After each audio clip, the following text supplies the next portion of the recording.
Okay, everybody, thanks for joining. We're Torq Resources. We're in Chile, and we've got a portfolio of assets, and we're going to talk about Santa Cecilia, and we're going to talk about Margarita.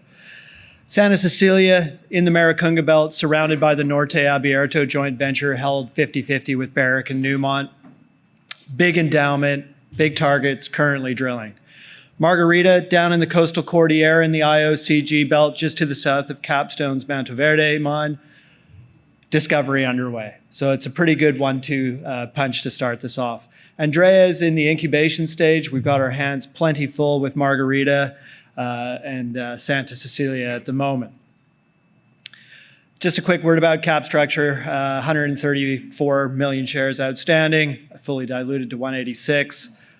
Treasuries around, well, we're drilling, so it's going down obviously, but we're probably around $3 million at the moment. Of note, Gold Fields has been supporting us to the tune of 15% ownership. Their first investment into us was in September of 2022 at $1 a share, at roughly about a 60% premium at the time. So really good to have their support moving forward. This is key. It's the guys on the right that really count. Our Chilean team, led by Waldo Quadra, just can't say enough about them. They've made big discoveries in Chile. They were a big part of finding El Morro, big part of finding Westwall. I like to say they've forgotten more about Chilean geology than I'll ever know, which is probably true. And the portfolio is really their idea. And I was just lucky enough to meet them and understand the care of which they put these projects together. They had had their eyes on these for 15 years. And so the partnership with Torq was perfect. They had great ideas. We came in, provide capital and the expertise up here in the north. This brings us to Santa Cecilia. What can I say? It's probably the best exploration asset I've ever been on. I used to work for Newmont. I've been all over the world in the big districts. This thing is a bit of a unicorn. It is part of the same system as Caspiche, which is 25 million ounces of gold and 7 billion pounds of copper. The thing that's so special about this is it's really never been drilled. And how is that possible? You know, back in the mid-1980s, Mario Hernandez and David Thompson, a couple of famous entrepreneurs down there, staked some phenomenal ground. Pascua, Pascualama, El Indio, Refugio, Westwall, Santa Cecilia. And of course, they started making lots of money off of these assets, and they left it. Now, Anglo came in and did the original joint venture from 1988 to 1990. Found oxide gold, lovely. It's a good body, it's a cohesive body. It wasn't big enough for them at the time. They put some exploration tunnels into about 800 meters, high-grade veins, drilled those high-grade veins, and then they decided in 1990, due to gold price and the remoteness of the location at the time, given they had put the first road in, that they would leave. For 22 years, absolutely nothing happened on the project. When the owners decided Caspiche has been found and Cerro Casale has been found, and there's this big porphyry story going on. I wonder if there's a porphyry on Santa Cecilia. Long and the short of it is they drilled 925 meters of 0.45 copper equivalent into wall rock, not the causative intrusion that would have higher grades, and that's where we come in. We've put a couple of drill holes into that area and have significantly improved the grade. We kind of came out with, I think it was 560 meters of 0.6 copper equiv, some very nice grades. We know that that's not even quite the causative intrusion yet, so we remain steadfast in our belief we're going to find something higher grade. But what also happened was we found a bunch of undrilled targets.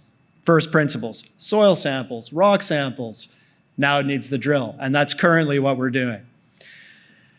Now, if you look at this little picture here, a couple of things to point out. Caspiche is just off to the right-hand side of the image here. Okay, so same hydrothermal system. The blue targets were exceptional to me in that they started as soil anomalies when we got our boots on the ground early in 2023, and now they've become outcropping porphyries without a drill bit into them until now. So we've put the first drill hole into Pircas Norte. The rig's just moved. We're on Gemelos Norte now. You know, obviously, we're very excited about that. In the middle of the picture here, you see Cerro del Medio with the little polygon, red polygon. That's the oxide gold that Anglo drilled. You can see we put a couple of holes in there, and obviously, 557 meters of, just shy of 0.4 gold and 0.23 copper and 56 parts per million molybdenum is pretty great. That represented an 80% increase in the gold grade from what had been achieved historically in 2012. So great start. All I can tell you is it's not like we're so, it's the genius geology here or anything like that. But if you have a property with that much endowment, which has never been worked, and you get these opportunities to drill undrilled targets, it's just exceptional. So stay tuned for results. We kind of expect this program will have results out in about a couple of months' time. This is what it looks like. So, obviously we talk a little bit about Norte Abierto, the Barrick-Newmont joint venture, and, people will say to me, well, 50 million ounces of gold, 14 billion pounds of copper, why hasn't it been built? Well, those deposits are 13 kilometers apart. And what we recognized, like from the day one, was imagine if you find the next one in the same valley as Caspiche. That's true operational synergy. That's something different altogether. And we feel that we have the key to turn the entire Norte Abierto joint venture on. I'm taking this photo from the 560-meter intercept of 0.6 copper equiv, looking towards the east. You can see Caspiche sitting there. All of those pink stars, undrilled up until now. So we're extremely excited to be drilling things that we really believe are going to deliver. Just a little bit out on our first drill program, you can see the two holes that are sort of oriented north-south. Those were drilled by the owner back in 2012. We took a different tact. We came into it perpendicular. Why did we do that? You got to go back to Caspiche. It's the analog. So Caspiche is 1.2 billion tons of 0.5 gold, 0.23 copper. But within that, it's about a 150-meter wide core, the causative intrusion, that it basically has a north-northeast orientation. And we thought to ourselves, maybe we should drill across that same orientation. 80% increase in the gold grade, alteration starting to look very similar to Caspiche. We feel we're close. For me right now, based on the work that we've done here, we see to the south as the big opportunity near surface. So I think stay tuned on this target. I really do believe it'll deliver. A little bit in cross-section, you can see the hole on the far right-hand side. It's a bit faded out. That's the 2012 drill hole. The one beside it as you move to the left, obviously that was our first drill hole into it. It looked fantastic. We were excited. Grades remain the same. We're like, okay, that's interesting. Let's step 700 meters to the south. One more big step. And you can see the red on the histogram of the holes is gold and blue is copper. Well, you can see it very clearly. That red histogram has a completely different characteristic than the other two holes, telling us we're getting much closer to the causative intrusion. And if you really want to take a look at why that would be important, there's the same cross-section on the right, Santa Cecilia. Here's the cross-section out of Caspiche, middle of the deposit that I just lifted from a 43-101. You can see that causative intrusion on the Caspiche section, that pink body, 150 meters wide, more or less. When you drill that, you can drill 1,200 meters of 0.9 gold and 0.33 copper. You can drill 1,000 meters of 0.7 gold, 0.35 copper. That high-grade core almost averages a gram per ton in 0.4.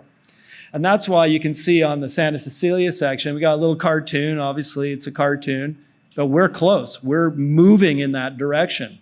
And as you step away from the causative intrusion at Caspiche, the grades sort of decrease linearly. We're actually going in the opposite direction. The grades are increasing. So we just got to keep moving to the south. And if we get into a high-grade core, running a gram and 0.4, we all know that's obviously some pretty good news. With respect to the rocks, I don't want to get into a big geological diatribe here.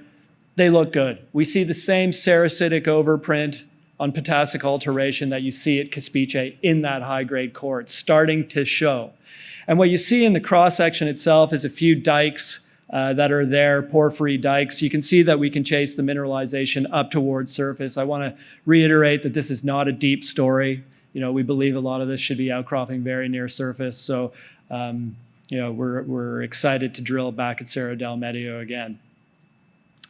Okay, Pictures are worth 1,000 words. Our undrilled targets, we're drilling both of these targets in the pictures right now. On the right, you see the Caspiche deposit, Little Valley. There's Gemelos Norte. Beautiful rocks, sheeted veins, running 0.2 to a gram gold, consistently on road cuts. And we're saying to ourselves, is this the mirror image? Could be. So obviously we got to drill that. And that's currently being drilled as of this morning. On the left-hand side, you see Pircus Norte, nice gentle slope, mostly covered by colluvium, diorite porphyries or outcropping.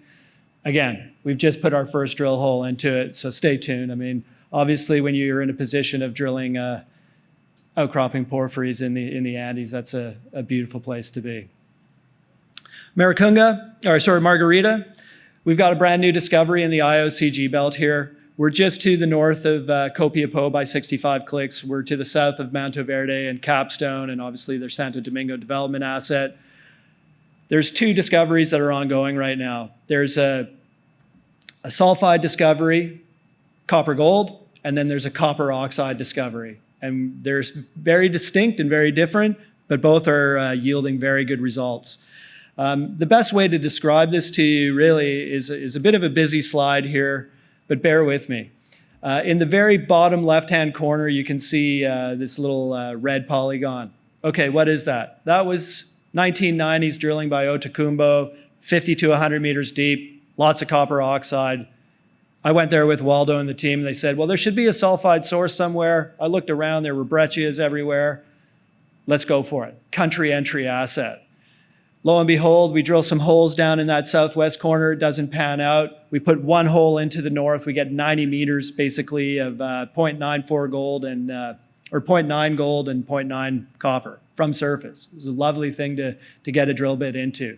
We subsequently said, let's put some holes into this. So we put another 12 holes into it. We defined an 800 meter long body. It's cohesive. It looks to me like it's starting to get some scale. Now, what did we learn from that discovery process of defining this 800 meters? A, gold grade and copper grade correlate beautifully. You drill a gram gold, you drill a percent copper. Half a gram gold, 0.5% copper, so on and so forth. We also realized that the top 20 meters from surface had been leached of copper. So we had to go back and do some gold geochemistry, which you see in these red polygons, and that became our targeting for copper gold. Now, what did we do in this last campaign, the third campaign that we finished here last year? Well, we stepped to the north, we stepped to the east, we stepped to the west, and we were hoping at the original discovery at 513 that we would see another structure come in and deliver, and it did. You know, we drilled 42 meters of 1.1 gram gold and 0.5% copper, 200 meters away from the original discovery on a structure that's basically perpendicular to the original trend of discovery. So we start to see scale. Now, the other thing that occurred down in the central part, Cotatuda, nice polygon, red polygon down there. I wasn't keen on this target. Luckily, the team was.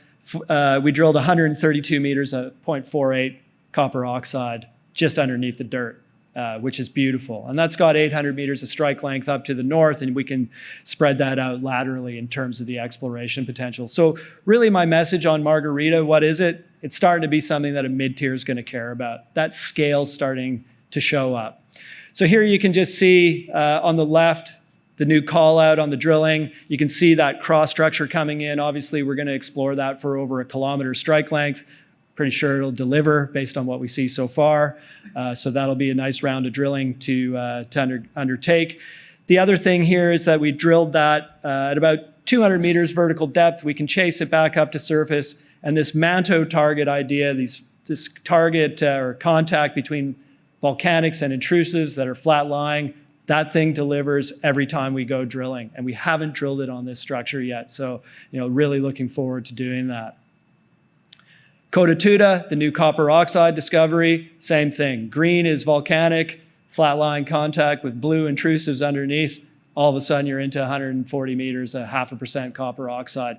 We can step either way to the east or the west, as well as to the north. I think there's a lot of scale here. And I think, another 10,000 meters into Margarita, and all of a sudden, we're going to have a good handle on the size of this thing. So stay tuned on that. Probably what I'll do is I'll skip ahead. What is this? What is Torq? We're taking a huge swing up in the Maricunga. I mean, this is globally significant ounces if we find it. Big porphyry systems. You know, we're surrounded by 100 million ounces of gold and 20 billion pounds of copper is basically as far as you can do a 360-degree turn on top of the hill. And then Margarita is starting to really take shape. 2 separate discoveries. Scale is starting to become something that I truly believe a mid-tier will want to take a serious look at, given its location and ease of operation in the coastal Cordillera. So that's a very brief overview of Torq Resources. Hopefully that gives you a good picture, and of course, here for questions.